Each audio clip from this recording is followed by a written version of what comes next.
Commodore साहब, it's very important क्योंकि bill आखिर जंग के बाद आपको मेज़ पर बैठना पड़ गया और अब दोबारा से जंग जो जारी है उसके बाद भी आपको टेबल टॉक करना पड़ेगा, बैठना ही पड़ेगा। लेकिन ऑन व्हाट टर्म्स आपको क्या नज़र आ रहा है कि जो पाकिस्तान कोशिशें काविशें कर रहा है, हालांकि आसियान के जो साइड मुलाकातें हैं उसमें काउंटर पार्ट से इसहाक डार साहब ने मुलाकात भी की है, ज़ाहिर है कि इस सिचुएशन को भी डिस्कस किया होगा कहीं ना कहीं, बट आप कैसे देख रहे हैं इसका ब्रेक लगना?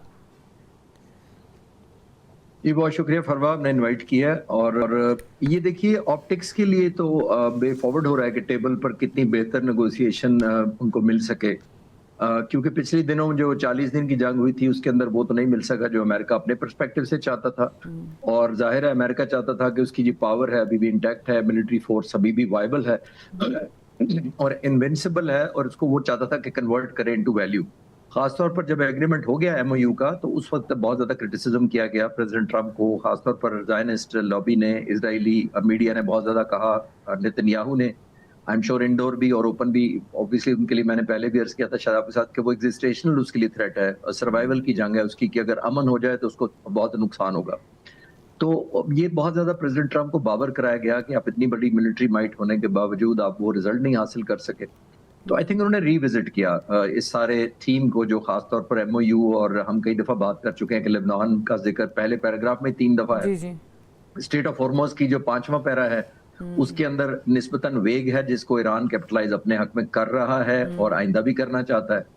तो जिस तरह इंटरप्रिटेशन की गई, खास तौर पर ईरान ने जो बाद में इंटरप्रेट किया, मुझे लगता है कि उसकी वजह से एस्केलेशन है। मैं क्विकली कोशिश करता हूँ एक्सप्लेन करने की। देखिए, जब ये जंग बंद हुई और प्रेसिडेंट ट्रंप को ये रियलाइज कराया गया, तो आपने नोट किया होगा कि प्रेसिडेंट ट्रंप ने 2-3 बयान दिए थे, जिसके एक बयान उन्होंने कहा था कि हम पहले कहा गया था कि 36 बिलियन रिलीज करेंगे, फिर 24 हो गया, फिर 12 हो गया, और एंड पे अमेरिकन गवर्नमेंट ने वन वे और दी अदर कहा कि हमने तो कोई वादा किया ही नहीं और ना हमने को रिलीज करने हैं। दैट इज नंबर 1, इसको जरा ज़हन में रखिएगा। दूसरा, आपको याद होगा कि उन्होंने मिसाइल्स के बारे में कहा था कि ईरान को मिसाइल रखने देंगे, क्योंकि जब बाकी मुल्क रख रहे हैं तो इनको भी रखने चाहिए। जेडी वैंस ने भी कह दिया, दोनों सदर और नायब सदर ने ये कह दिया कि रख सकता है। जी जी। लेकिन मार्को रूबियो ने बयान दिया कि हम किसी सूरत इजाजत नहीं देंगे तो मिसाइल टेक्नोलॉजी की। दूसरा जेन में रखिएगा। तीसरा मैं अर्ज करता हूँ, स्टेट ऑफ हॉर्मोज का अमेरिका ने जीसीसी अरब ममालिक से कह के ओमान पर प्रेशर डाला कि ईरान के खिलाफ ओमान जो है वो शिपमेंट को अपनी कोस्ट के अलॉन्ग हगिंग ओमान कोस्ट वहां से गुजरने की इजाजत दे। और वहां से गुजरने का फायदा ये होगा कि जो होल्ड है, मैनिफेस्टेशन है ईरान की स्टेट ऑफ हॉर्मोज की, वो डाइल्यूट हो जाएगी और ऑलमोस्ट डिफ्लेट हो जाएगी, उसमें तो कोई प्रेशर ही नहीं रहेगा।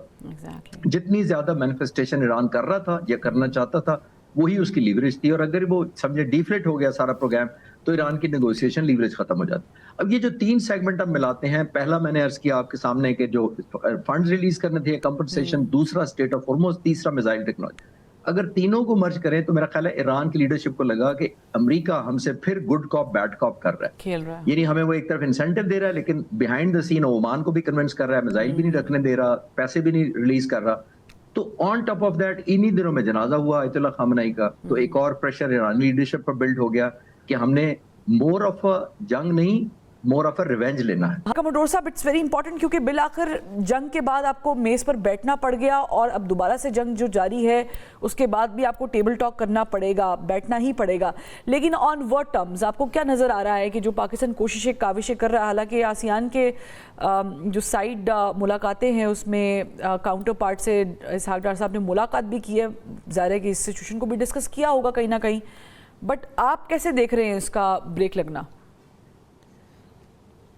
जी बहुत शुक्रिया फरवा, आपने इनवाइट किया है। और ये देखिए, ऑप्टिक्स के लिए तो वे फॉरवर्ड हो रहा है कि टेबल पर कितनी बेहतर नेगोशिएशन उनको मिल सके, क्योंकि पिछले दिनों जो 40 दिन की जंग हुई थी उसके अंदर वो तो नहीं मिल सका जो अमेरिका अपने पर्सपेक्टिव से चाहता था।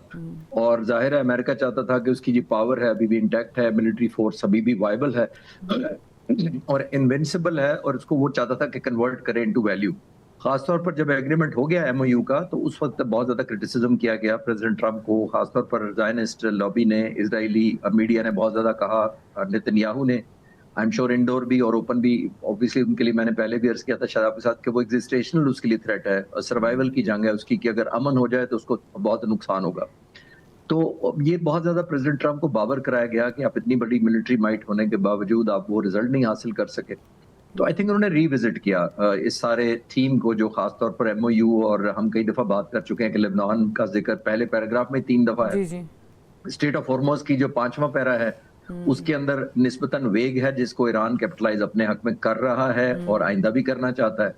तो जिस तरह इंटरप्रिटेशन की गई, खास तौर पर ईरान ने जो बाद में इंटरप्रेट किया, मुझे लगता है कि उसकी वजह से एस्केलेशन है। मैं क्विकली कोशिश करता हूँ एक्सप्लेन करने की। देखिए, जब ये जंग बंद हुई और प्रेसिडेंट ट्रंप को ये रियलाइज कराया गया, तो आपने नोट किया होगा कि प्रेसिडेंट ट्रंप ने 2-3 बयान दिए थे, जिसके एक बयान उन्होंने कहा था कि हम पहले कहा गया था कि 36 बिलियन रिलीज करेंगे, फिर 24 हो गया, फिर 12 हो गया, और एंड पे अमेरिकन गवर्नमेंट ने वन वे और दी अदर कहा कि हमने तो कोई वादा किया ही नहीं और ना हमने कोई रिलीज करने हैं। दैट इज नंबर 1, इसको जरा ज़हन में रखिएगा। दूसरा, आपको याद होगा कि उन्होंने मिसाइल्स के बारे में कहा था कि ईरान को मिसाइल रखने देंगे, क्योंकि जब बाकी मुल्क रख रहे हैं तो इनको भी रखने चाहिए। जेडी वैंस ने भी कह दिया, दोनों सदर और नायब सदर ने ये कह दिया कि रख सकता है। जी जी। लेकिन मार्को रूबियो ने बयान दिया कि हम किसी सूरत इजाजत नहीं देंगे तो मिसाइल टेक्नोलॉजी की। दूसरा ज़हन में रखिएगा। तीसरा मैं अर्ज करता हूँ, स्टेट ऑफ हॉर्मोज का अमेरिका ने जीसीसी अरब ममालिक से कह के ओमान पर प्रेशर डाला कि ईरान के खिलाफ ओमान जो है वो शिपमेंट को अपनी कोस्ट के अलॉन्ग हगिंग ओमान कोस्ट वहां से गुजरने की इजाजत दे। और वहां से गुजरने का फायदा ये होगा कि जो होल्ड है, मैनिफेस्टेशन है ईरान की स्टेट ऑफ हॉर्मोज की, वो डाइल्यूट हो जाएगी और ऑलमोस्ट डिफ्लेट हो जाएगी। उसमें तो कोई प्रेशर ही नहीं रहेगा। जितनी ज्यादा मैनिफेस्टेशन ईरान कर रहा था या करना चाहता था, वही उसकी लीवरेज थी। और अगर वो समझे डिफ्लेट हो गया सारा प्रोग्राम, तो ईरान की नेगोशिएशन लीवरेज खत्म हो जाती। अब ये जो 3 सेगमेंट हम मिलाते हैं, पहला मैंने अर्ज किया आपके सामने कि जो फंड रिलीज करने थे, कंपनसेशन, दूसरा स्टेट ऑफ हॉर्मोज, तीसरा मिसाइल टेक्नोलॉजी। अगर तीनों को मर्ज करें तो मेरा ख्याल है ईरान की लीडरशिप को लगा कि अमेरिका हमसे फिर गुड कॉप बैड कॉप कर रहा है, खेल रहा है। यानी हमें वो एक तरफ इंसेंटिव दे रहा है, लेकिन बिहाइंड द सीन ओमान को भी कन्विंस कर रहा है, मिसाइल भी नहीं रखने दे रहा, पैसे भी नहीं रिलीज कर रहा। तो ऑन टॉप ऑफ दैट इन्हीं दिनों में जनाजा हुआ अयतुल्लाह खामनेई का, तो एक और प्रेशर ईरानी लीडरशिप पर बिल्ड हो गया कि हमने मोर ऑफ अ जंग नहीं, मोर ऑफ अ रिवेंज लेना है।